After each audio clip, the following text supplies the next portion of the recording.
नमस्कार। मैं वीरेंद्र कुमार अधिवक्ता और आप सभी यूट्यूब के दर्शकों श्रोताओं को यूट्यूब के चैनल रियल नॉलेज पर स्वागत है। और आज मैं पुनः आप लोगों के समक्ष इस चैनल पर पूर्व की भांति कुछ खास बातचीत करने के लिए, कुछ संक्षिप्त चर्चा करने के लिए उपस्थित हुआ हूँ। तो आज हम विचार करेंगे मानव जाति की एक गंभीर और सदियों पुरानी समस्या पर।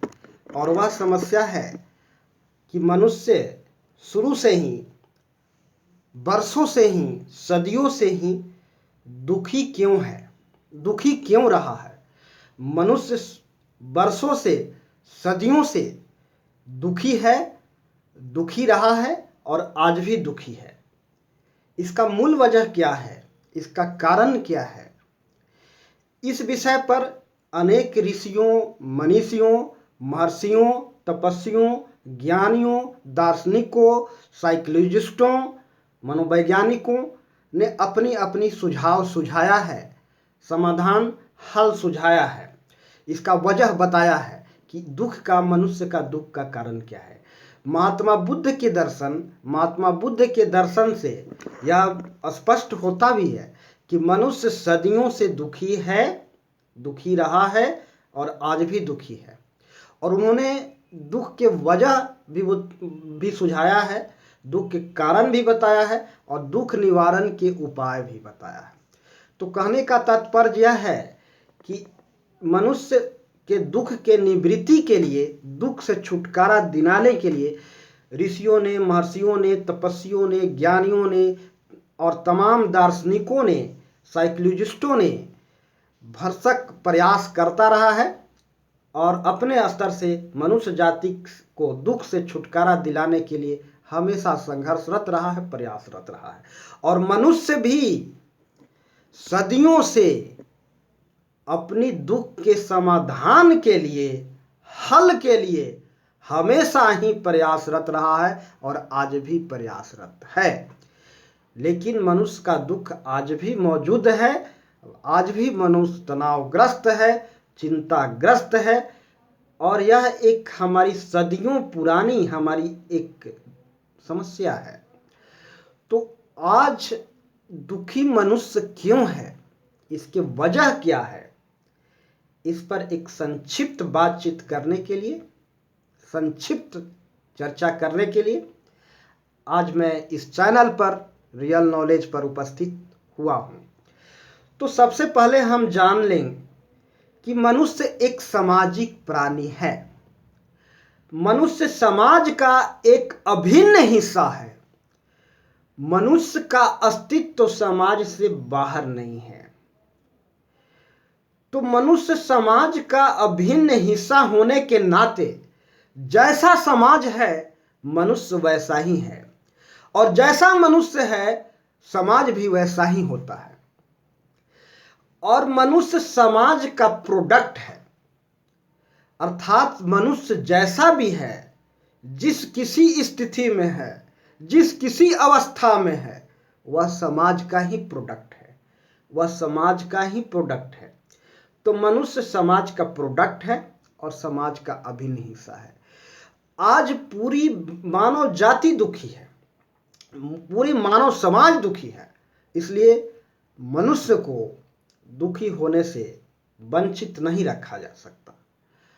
मनुष्य समाज में निम्न कोटि का स्वार्थ हावी है, जो हमारे संस्कार जनित है। यह निम्न कोटि का स्वार्थ संस्कार जनित है। आज हर जगह ज्यादातर लोग पर वैमनस्य हावी है। छल, प्रपंच, धोखाधड़ी यही उनका आज चरित्र की विशेषता बन गया है। बेईमानी, झूठ, फरेब, लूटपाट यही आज मनुष्य की चरित्र में शामिल हो गया है। तो जिसकी वजह से आज पूरी समाज, पूरी मानवता दुखी है और मनुष्य समाज के एक अभिन्न हिस्सा है। एक अभिन्न हिस्सा होने के नाते मनुष्य अपने को दुखी होने से वंचित नहीं रख सकता। तो मनुष्य समाज का एक प्रोडक्ट है। जैसा समाज है वैसा ही मनुष्य है। आज घोर निकृष्ट स्वार्थ हावी है लोगों पर, और यह घोर निकृष्ट स्वार्थ हमारी संस्कार जनित है, और यह घोर निकृष्ट स्वास्थ्य के कारण मनुष्य दुखी है। और जैसा कि हम जानते हैं कि मनुष्य अपने मंजिल से अपरिचित है, अनजान है। मनुष्य को डेस्टिनेशन से अनजान है। मनुष्य को अपने परम धाम, आध्यात्मिक भाषा में कहें तो इसको हम परम धाम कह सकते हैं, हिंदी में कहें तो इसको मंजिल, मकसद, लक्ष्य कह सकते हैं, और इंग्लिश में कहें तो इसको डेस्टिनेशन कर सकते हैं। मनुष्य अपनी डेस्टिनेशन से, अपने गंतव्य से, अपने मंजिल से अपरिचित है। इसे अपनी मंजिल को पता होना चाहिए। जब तक मनुष्य को अपनी गंतव्य का, अपनी मंजिल का, अपने मकसद का मालूम नहीं होगा, तब तक उसे दुख से निवृत्ति दिलाना, दुख से छुटकारा पाना मुश्किल होगा। मनुष्य एक चिंतनशील प्राणी है। कहा जाता है कि मनुष्य प्राणियों में सर्वश्रेष्ठ है। मनुष्य भी एक प्राणी है, परंतु यह एक विशिष्ट प्रकार का प्राणी है, एक विशिष्ट अभिलक्षण युक्त प्राणी है, एक विशेष गुण संपन्न प्राणी है। और यही विशिष्ट अभिलक्षण मनुष्य को अन्य प्राणियों से भिन्नता प्रदान करता है। और यह मनुष्य की विशिष्ट अभिलक्षण इसकी चिंतनशीलता का गुण है। मनुष्य का मस्तिष्क अन्य प्राणियों से ज्यादा डेवलप है, ज्यादा विकसित है, और मनुष्य अन्य प्राणियों से ज्यादा कॉन्शियस है, ज्यादा सचेत है, ज्यादा चेतनशीलता ज्यादा विकसित है। तो मनुष्य में एक अद्भुत विलक्षण चिंतनशीलता का गुण है। दूसरा, मनुष्य में एक अद्भुत एहसास करने की क्षमता है जो अन्य प्राणियों में नहीं है। यह अद्भुत एहसास करने की क्षमता और चिंतनशीलता का अभिलक्षण मनुष्य को अन्य प्राणियों से भिन्नता प्रदान करता है, और यही भिन्नता के कारण मनुष्य को प्राणियों में सर्वश्रेष्ठ कहा गया है। तो आज हम अपनी समस्त समस्याओं का हल चिंतनशीलता के अभिलक्षण के द्वारा, जो प्रकृति प्रदत्त है मनुष्य को, जो मनुष्य को प्रकृति द्वारा प्रोवाइड किया गया है, प्रकृति द्वारा दिया गया है, यह चिंतनशीलता के अद्भुत अभिलक्षण के द्वारा मनुष्य अपनी समस्त समस्याओं का, अपने दुखों का, अपने तनाव से मुक्ति प्राप्त कर सकता है।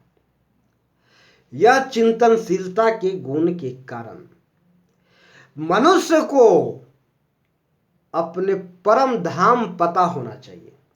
आध्यात्मिक भाषा में जिसे हम परम धाम कहते हैं, इंग्लिश में उसे डेस्टिनेशन कहते हैं, और हिंदी में उसे मकसद, लक्ष्य या मंजिल कहते हैं।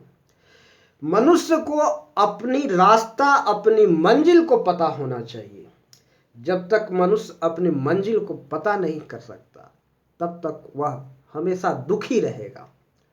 आज छल, प्रपंच, कपट, धोखा, बेईमानी आज अधिकांश लोगों के मन मस्तिष्क पर हावी है। ऐसा क्यों? क्योंकि मनुष्य भटकाव की स्थिति में है, और इस स्थिति से निजात पाने के लिए मनुष्य के पास एक ही हथियार है जो उसे प्रकृति के द्वारा प्रदान किया गया है, प्रकृति प्रदत्त है। वह है मनुष्य के चिंतनशीलता का अभिलक्षण गुण। इन चिंतनशीलता के अभिलक्षण विशिष्टता के द्वारा, इस अभिलक्षण के द्वारा मनुष्य अपने स्थिति में, अपने अवस्था में परिवर्तन कर सकता है। जैसा कि मैंने कुछ चंद पहले बताया कि मनुष्य समाज का प्रोडक्ट है। जैसा समाज वैसा ही व्यक्ति। समाज के माहौल का, परिवेश का और व्यक्ति के परिवरिश का व्यक्ति के परिवेश का, माहौल का व्यक्ति के व्यक्तित्व पर गहरा प्रभाव पड़ता है। मनुष्य समाज से अलग हट करके सोच नहीं सकता है। मनुष्य समाज के अलग हट करके अपना अस्तित्व कायम नहीं रख सकता है।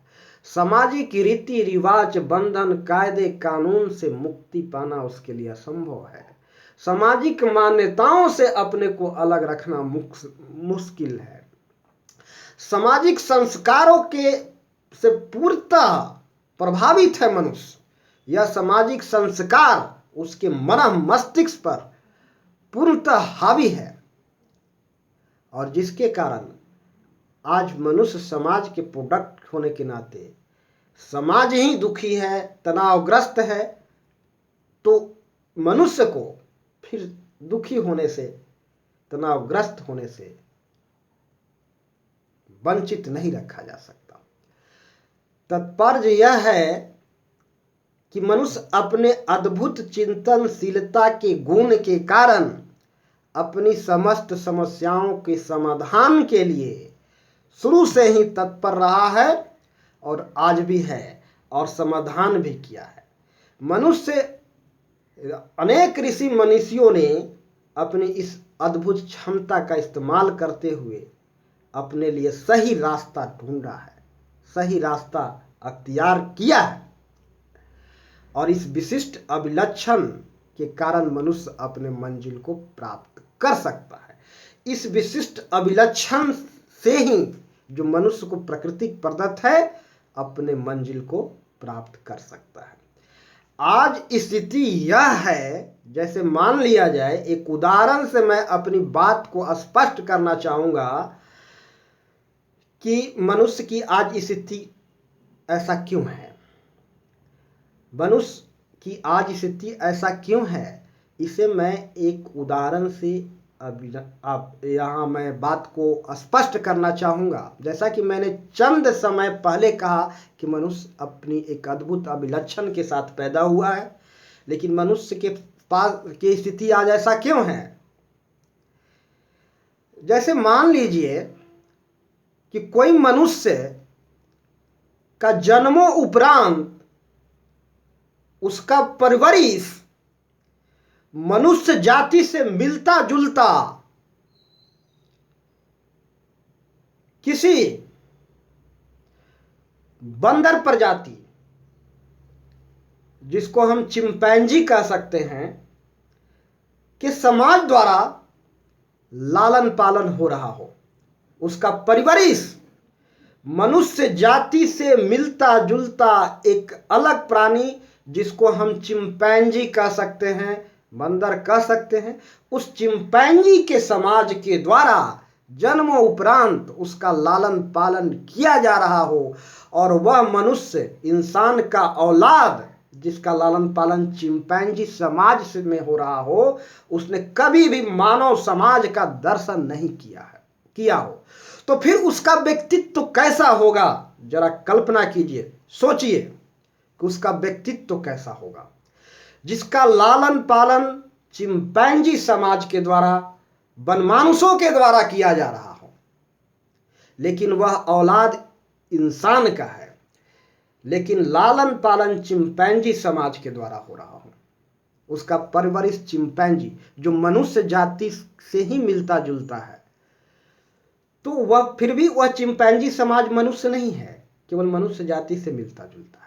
लेकिन जिस इंसान की औलाद का परवरिश चिंपैंजी समाज के द्वारा किया जा रहा हो, तो उस बच्चा पर, उसका व्यक्तित्व पर कैसा असर होगा, जरा कल्पना कीजिए। आज स्थिति लगभग वैसा ही है। मनुष्य अपनी कुछ खास विशिष्ट अभिलक्षणों के द्वारा लेकर के पैदा हुआ है, लेकिन उसका उभार नहीं हो रहा है, उसका प्रकटीकरण नहीं हो रहा है, उसका प्रस्फुटन नहीं हो रहा है, क्योंकि उसका पालन लगभग चिंपैंजी के सदृश समाज द्वारा हो रहा हो। यह एक कल्पना है। अगर ऐसा होता, अगर मनुष्य का लालन पालन चिंपैंजी की समाज द्वारा हो, तो उसका व्यक्तित्व कैसा होगा। क्या वह इंसान मनुष्य बन सकता है? क्या वह इंसान चिंपैंजी समाज में अपने को खुश रख सकता है? बिल्कुल नहीं। यह चिंपैंजी समाज में अपने को पूर्णतः अडेप्ट नहीं कर सकता, वहां पूर्ण रूप से अनुकूलित नहीं हो सकता, क्योंकि यह एक इंसान का औलाद है। यह इंसानी अभिलक्षणों से युक्त है जो बंदर जाति से, चिंपैंजी जाति से भिन्न है। और आज तक इस औलाद को, जिसको चिंपैंजी पाल रहा हो, मनुष्य समाज से दर्शन नहीं हुआ हो, और अचानक उसे मनुष्य समाज से दर्शन होता हो तो फिर क्या होगा? वह मनुष्य समाज उसके लिए कुछ चंद समय के लिए असहज महसूस होगा, लेकिन फिर वह मानव समाज में घुल मिल जाएगा, और इस तरह घुल मिल जाएगा कि वह अनवरत आजीवन जीवन पर्यंत शांति, सुख, आनंद की अनुभूति प्राप्त करता रहेगा। लेकिन चिंपैंजी के समाज में वह मनुष्य कुंठित होकर के जिंदा रहेगा। वह मनुष्य वहां अपने को अडेप्ट नहीं कर सकता, अनुकूलित नहीं रख सकता वहां, क्योंकि यह इंसानी अभिलक्षणों से युक्त पैदा हुआ है। इसके पास इंसानी अभिलक्षण है। तो प्रकृति हमेशा मनुष्य को इशारा कर रहा है, उसको उकसाता है। यह मानव समाज मानव को, इंसानी समाज अर्थात इंसान मनुष्य को हमेशा उकसाता है, उत्प्रेरित करता है, इशारा करता है अपनी ओर आने के लिए, और मनुष्य इस दिशा में हमेशा प्रयासरत है अपनी मंजिल की ओर जाने के लिए। इसलिए आचार्य राम शर्मा ने कहा था कि मनुष्य एक भटका हुआ देवता है, जो उसे मंजिल का तलाश है, उसके अपनी धाम को तलाश है, उसके अपने उद्देश्य को तलाश है। तो सामाजिक माहौल में परिवर्तन लाना जरूरी है, क्योंकि समाज का असर, परिवेश का असर, परिवेश का असर व्यक्ति पर पड़ता है, गहरा प्रभाव पड़ता है, और यह मनुष्य के चिंतनशीलता के गुण से ही संभव है। मनुष्य के चिंतनशीलता के गुण से ही है। मनुष्य अक्सर वैसा बनने का कोशिश कर रहा है जैसा वह नहीं है, और मनुष्य को वैसा बनाने का कोशिश किया जा रहा है जैसा वह नहीं है। बंदर के समाज में, चिंपैंजियों के समाज में रह करके मनुष्य चिंपैंजियों के संस्कार से पूरी तरह से प्रभावित हो चुका है, और मनुष्य भरसक प्रयास कर रहा है चिंपैंजी बनाने के लिए, चिंपैंजी बनने के लिए, लेकिन वह संभव नहीं है। मनुष्य मनुष्य ही है, वह इंसान का औलाद है और इंसान ही रहेगा, वह इंसान अभिलक्षणों से युक्त है। तो मनुष्य आज दुखी इसलिए है कि उसे वैसा बनाने का कोशिश किया जा रहा है जैसा वह नहीं है, और मनुष्य ऐसा बनने का कोशिश कर रहा है जैसा वह नहीं है।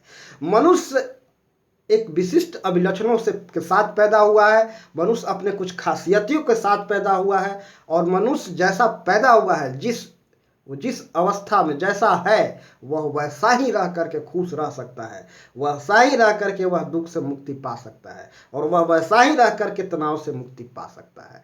तो आज स्थिति यह है कि मनुष्य को वह बनाने का कोशिश किया जा रहा है वह जो वह नहीं है, और मनुष्य देखा देखी दूसरे को देख करके वैसा बनने का कोशिश कर रहा है जैसा वह नहीं है। तो मनुष्य जैसा है, उसकी जैसी अवस्था है, वैसी अवस्था में रह करके ही अपनी तनाव, दुख और समस्या से मुक्ति प्राप्त कर सकता है।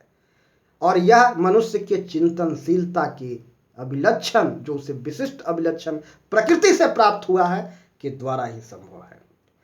और आज मैं अपनी चर्चा को विराम देता हूं, समय का अभाव है, तो मैं समस्त दर्शकों को, श्रोताओं को इन्हीं शब्दों के साथ अपनी चर्चा को विराम देते हुए नमस्कार करना चाहूँगा। जय हिंद, जय श्री राम। और समस्त दर्शकों से मेरा गुजारिश है कि आप इस चैनल पर प्रस्तुत की जा रही समस्त वीडियो को, पूरी वीडियो को अवश्य देखें, और यदि अच्छा लगे तो समाज हित के लिए अधिकतम लोगों को इस वीडियो को शेयर अवश्य करें। जय श्री राम, नमस्कार, जय श्री राम।